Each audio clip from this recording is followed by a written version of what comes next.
and refrain from any deportations. The world is following events in Afghanistan with a heavy heart and deep disquiet about what lies ahead. All of us have seen the images in real time: chaos, unrest, uncertainty, and fear. Much lies in the balance: the progress, the hope, the dreams of a generation of young Afghan women and girls, boys and men. At this grave hour, I urge all parties, especially the Taliban, to exercise utmost restraint to protect lives and to ensure that humanitarian needs can be met. We are receiving chilling reports of severe restrictions on human rights throughout the country, and I am particularly concerned by accounts of mounting human rights violations against the women and girls of Afghanistan who fear a return to the darkest days. It is essential that the hard-won rights of Afghan women and girls are protected.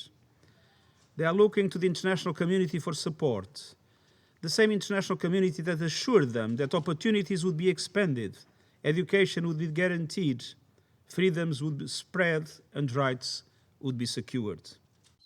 And are faced with an extremely uncertain future. The international community must unite to make sure that Afghanistan is never again used as a platform or safe haven for terrorist organizations.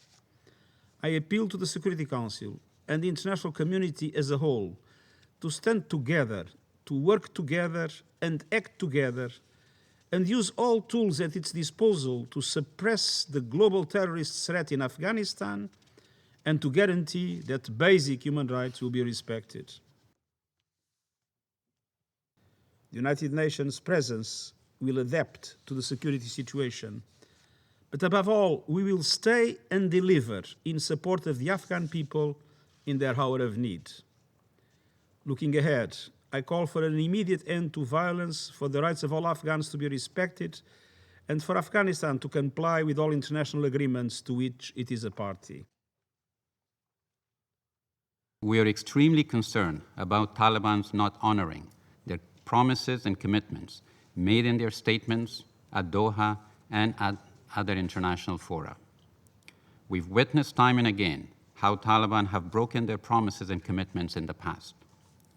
We have seen gruesome images of Taliban's mass executions of military personnel and target killings of civilians in Kandahar and other big cities. Call on the Taliban to fully respect the general amnesty offered by them, cease target killing and revenge attacks, and abide by international humanitarian laws.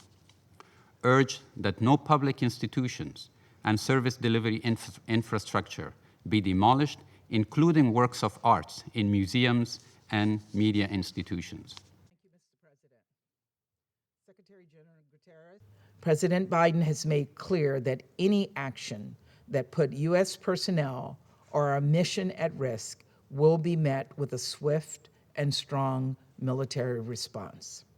The United States promises to be generous in resettling Afghans in our own country, and I'm heartened by the pledges we've seen from other nations to do the same. We need to all do more, and the time to step up is now.